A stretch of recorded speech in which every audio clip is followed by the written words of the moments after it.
Association of देवांचल Uttarakhand के सभी उपस्थित अतिथियों का यहाँ पर हार्दिक स्वागत और धन्यवाद पेश करता हूँ। मैं धन्यवाद देता हूँ हमारे आदरणीय डॉक्टर बीपी गुप्ता जी का, जो पिछले लगभग 15 से 20 दिन से इस कार्यक्रम की रूपरेखा को बनाने में लगे थे।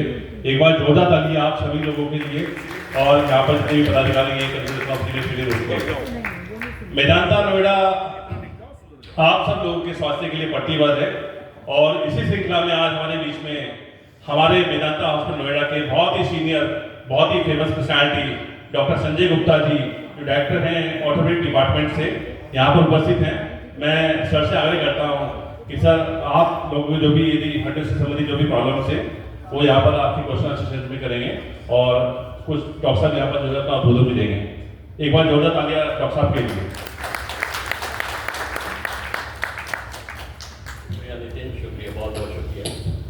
नमस्कार आप सभी को, नमस्कार। यहाँ जितने बैठे मंच पे मुख्य अतिथि हैं, सभी आदरणीय अतिथि वगैरह, नमस्कार। सम्मानित बुजुर्ग,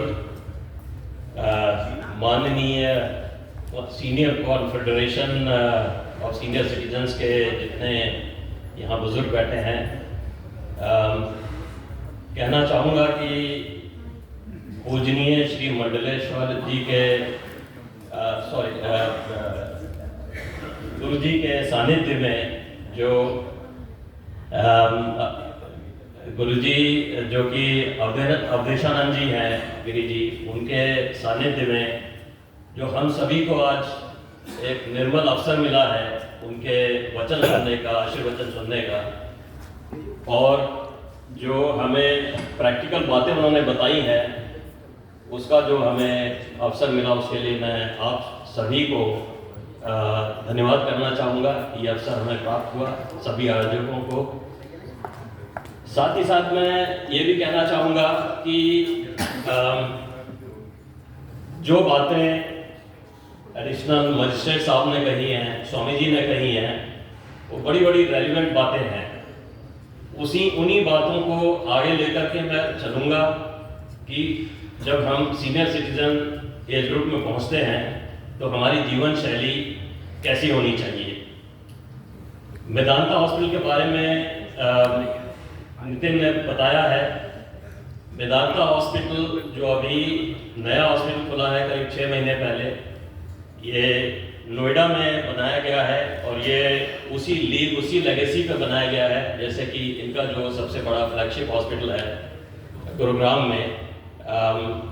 आइडिया ये है, उद्देश्य ये है कि जितनी वेस्टर्न यूपी की जनता है, वेस्टर्न यूपी के लोग हैं, उनको उनकी रीच में हो, एक्सेसिबल हो, और उनको इतना लंबा वही फैसिलिटीज़, वही सुविधा, वैसी एक्सपर्टीज़, वैसी वर्ल्ड क्लास टेक्नोलॉजीज़ यहाँ इस हॉस्पिटल में अवेलेबल हैं, तो लोगों को उतना दूर ट्रैवल ना करना पड़े। मैं orthopaedics department Medanta hospital Noida में संभालता हूँ, वहाँ मैं डायरेक्टर हूँ, और इस मंच के जरिए आप लोगों को ये आश्वासन देना चाहूँगा कि जॉइंट्स, बोन और जॉइंट से रिलेटेड अगर कोई भी परेशानी आप लोगों को होती है और आप लोग उन परेशानियों को लेकर के हमारे पास आते हैं, तो ये मेरा वायदा है, ये मेरा वचन है कि आप लोग वहाँ से निराश नहीं जाएंगे। मेदांता हॉस्पिटल का उद्देश्य, मेदांता हॉस्पिटल की टैगलाइन है, हर जान अनमोल। ये सिर्फ टैगलाइन नहीं है, हॉस्पिटल का हर कर्मचारी, चाहे वो नर्स हो, डॉक्टर हो, जीडीए हो, हेल्थ केयर वर्कर हो, आपकी छोटी से छोटी प्रॉब्लम हो, बड़ी से बड़ी प्रॉब्लम हो, चाहे वो ओपीडी लेवल की हो, चाहे वो आईसीयू लेवल की हो,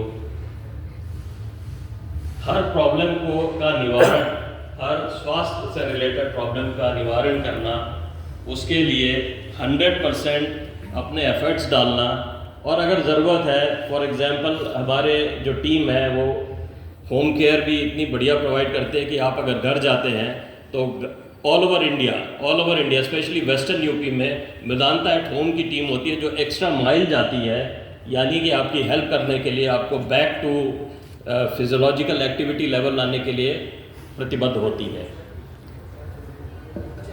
अब चूंकि मैं सीनियर सिटीज़न फोरम में यहाँ बात कर रहा हूँ, तो मैं कुछ ऐसी 2-3 प्रॉब्लम्स जो ज़्यादा परेशान करती हैं उनके बारे में, ट्रीटमेंट के बारे में नहीं, मैं उनके प्रिवेंशन के बारे में बात करना चाहूँगा। प्रिवेंटिव स्टेप्स क्या होने चाहिए जिससे कि बीमारी एडवांस रूप ले ही ना। स्वामी जी ने कहा कि वृद्ध अगर अपने आप को वृद्ध मानने लगे तो जिंदगानी बड़ी मुश्किल हो जाती है। मैं इस बात से पूरी तरह सहमत हूँ।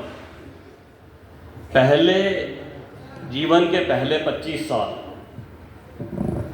हम पढ़ाई लिखाई में, नौकरी पाने में, कंपटीशन में लगे रहते हैं। फिर 25 से 50 साल की उम्र हम अपनी नौकरी चलाने में, घर बनाने में, बच्चों को बड़ा करने में, बच्चों को पढ़ाने में व्यतीत करते हैं। 50, 55, 60 साल की उम्र में जब हम आते हैं तो हमें थोड़ा समय मिलने लगता है और हम अपनी जिम्मेदारियों से थोड़ा सा फ्री होने लगते हैं। तो मैं कहता हूँ इस उम्र में आकर के एक्चुअली हम जवान होते हैं। क्यों हम जवान होते हैं इस उम्र में आकर के? हमारे पास अनुभव होता है, हमारे पास मानसिक ताकत होती है, हम रिलेटिवली इकोनॉमिकली साउंड होते हैं, हमारे घर बार सेटल हुए होते हैं। अगर इस उम्र में आकर के सारे फोटो उस पर डाल देंगे ग्रुप में, हम अपने पर ध्यान देना शुरू करें, पहले अपलोड करूँगा। अपने पर ध्यान देने का मतलब ये हुआ, 2 चीज़ें हैं। आपका मानसिक स्वास्थ्य जाएंगे नहीं और आपका शारीरिक स्वास्थ्य। बल्कि मैं यूट्यूब आईडी दे जाऊँगा। अब मैं एक साइकोलॉजिस्ट तो नहीं हूँ, लेकिन इतना ज़रूर जानता हूँ, सिंपल फंडामेंटल है, मानसिक स्वास्थ्य को कंट्रोल करना इंसान के बस में होता है। सबसे पहला स्टेप है, हालांकि ईजियर सेड देन डन, चिंता को छोड़ना है। चिंता को छोड़ने का मतलब यह हुआ, स्वामी जी ने भी कहा लेट गो, लेट गो। इसका मतलब यह है कि अड़े मत रहिए, चीज़ों को एक्सेप्ट करना। हाँ, आपका दायित्व बनता है कि अपने बच्चों को, अपने जूनियर्स को आप सही दिशा दिखाएं, सही मार्गदर्शन करें, सही बातें बताएं, लेकिन अड़ मत जाइए। जहाँ आपने अड़ना शुरू किया वहाँ मेंटल फ्रिक्शन शुरू होता है और मानसिक स्वास्थ्य इंसान का गलत डायरेक्शन में जाने लगता है।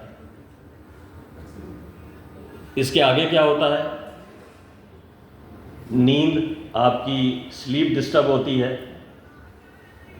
पहला फंडामेंटल है स्वस्थ रहने का कि आपकी नींद पूरी होनी चाहिए। आपको इस उम्र में जितनी भी नींद आती हो, 6 घंटे की आती हो, 7 घंटे की आती हो, 8 घंटे की आती हो, पहला प्रिंसिपल है कि अपनी नींद को, चिंता छोड़िए, अपनी नींद पूरी करिए, अपने पे ध्यान दीजिए। एक और महामारी चल रही है आज के डेट में, टेलीफोन, स्मार्टफोन। रात को 11 बजे, 11:30 बजे, 12 बजे, मेरी बात का बुरा न मानिएगा, बुजुर्ग, मेरी माता जी, मेरे बड़े भाई,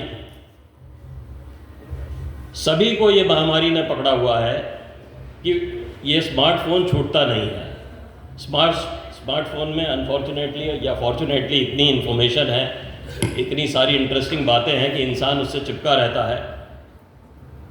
तो एक अगर प्रिंसिपल जो कि मैंने अपने घर में फॉलो किया हुआ है, अगर आप लोग फॉलो करेंगे, 9:30 बजे लॉक कर दीजिए, उसको लॉक कर दीजिए या ऐसी जगह रख दीजिए कि आपको पता चल सके कोई इमरजेंसी कॉल है, लेकिन हाथ ना लगाएं।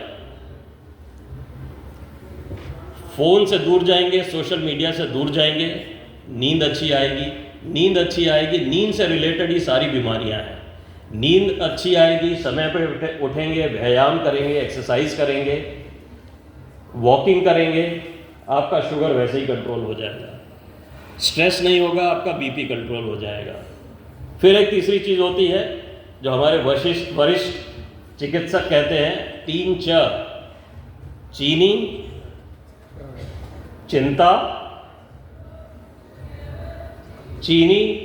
चिंता, और चिकनाई। 3 चीज़ों का त्याग करना है। इसी से रिलेटेड सारी बीमारियां हैं, चीनी, चिंता और चिकनाई। तो एक ये छोटा सा जुमला है, प्रैक्टिस इसको अपने जीवन में कोशिश करिए, कार्यशैली अपने जीवन शैली में इसको लाने की। जी,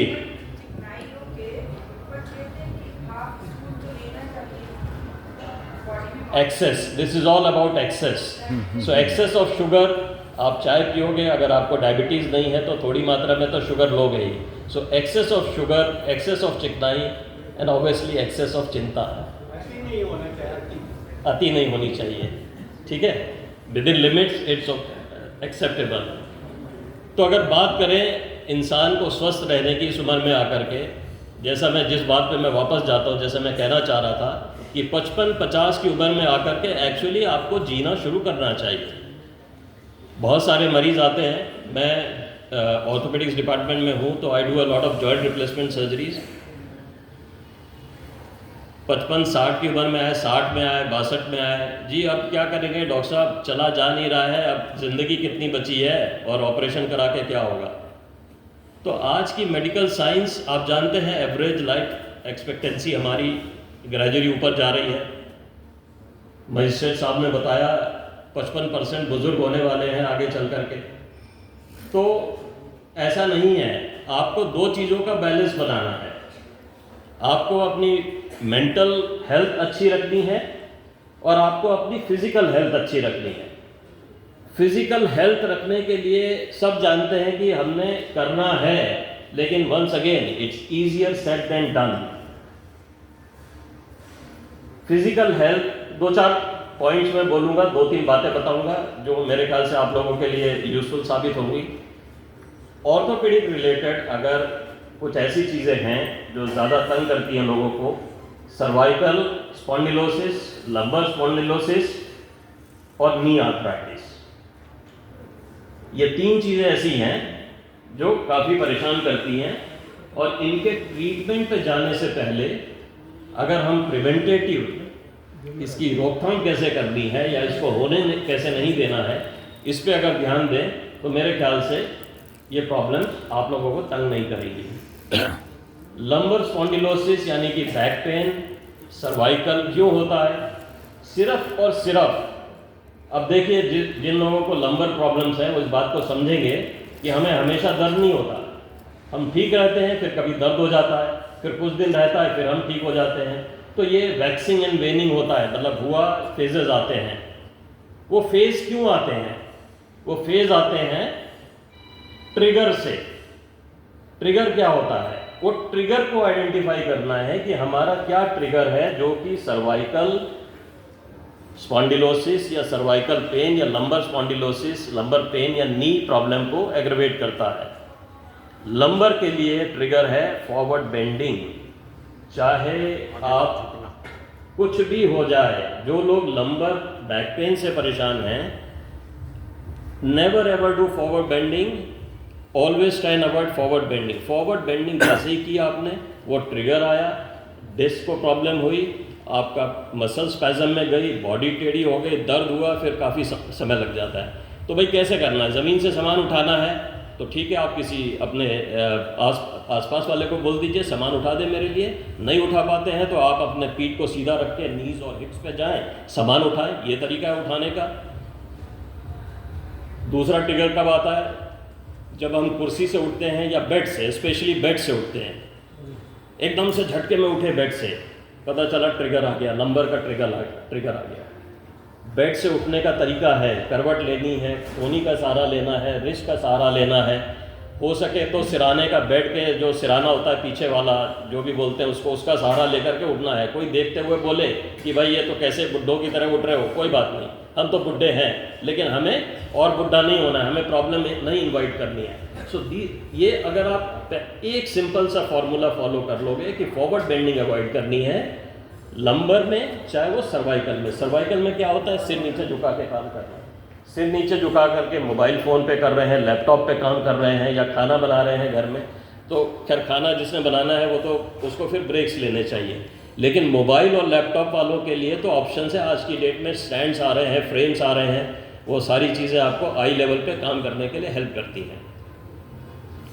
एक और प्रैक्टिस है हमारे देश के अंदर कि हमें बेड पर ही बैठ करके टीवी देखनी है, बेडरूम में ही हमें डिनर करना है, बेडरूम में ही सारे काम करना है, पढ़ाई लिखाई किताब पढ़ना सब बेडरूम में करना है, बेड पे बैठ के, विच इज़ वेरी रॉन्ग। अगर बेड बैठने के लिए बना हुआ होता तो चेयर्स और सोफ़ा का क्या काम है? लंबे समय तक बेड पे बैठ करके काम करने से लंबर स्पॉन्डिलोसिस और सर्वाइकल स्पॉन्डिलोसिस एग्रवेट होते हैं। उसका समाधान क्या है जी? हर बेडरूम में अगर आपके पास उतनी स्पेस तो होती है, निकल जाती है, चेयर डाल के रखिए। ये प्रैक्टिस शुरू करिए कि बेडरूम में भी चेयर या सोफ़ा होना चाहिए, 2 चेयर हो और आपकी अपनी चेयर फिक्स हो, जो इंसान इन परेशानियों से सफ़र कर रहा है। अगर इसकी बात करें, एक और चीज़ है, आप लोगों को बहुत ये होता है, कन्फ्यूजन होता है कि रुई के गद्दे, कौन से गद्दे इस्तेमाल करना है, क्या करना है। तो आज की डेट में आप जो लोग बैक पेन, सर्वाइकल पेन से परेशान हैं, उन लोगों के लिए बहुत अच्छे गद्दे, ऑर्थो मैट्रेसेस आजकल अवेलेबल हैं। और एक और चीज़ है, गद्दा 10 साल से पड़ा हुआ है जी, बदला नहीं। वो इन्वेस्टमेंट आपकी सबसे अच्छी इन्वेस्टमेंट होगी अगर आप गद्दे को 5-6 साल के अंदर बदल दें। ऑर्थो मैट्रेस, नया मैट्रेस लें। जो हम सबसे ज़्यादा समय अपने शरीर को रेस्ट देते हैं वो है सोते समय। तो हमारी सबसे ज़्यादा इन्वेस्टमेंट होनी चाहिए अपने स्वास्थ्य के प्रति, अगर हमने इन्वेस्ट करना है तो अच्छे गद्दे में होनी चाहिए, and that will take care of your back. Knees की बात करें, घुटने की, तो घुटने के बारे में मुझे मालूम है आप सभी अच्छी तरह जानते हैं प्रिकॉशंस क्या हैं।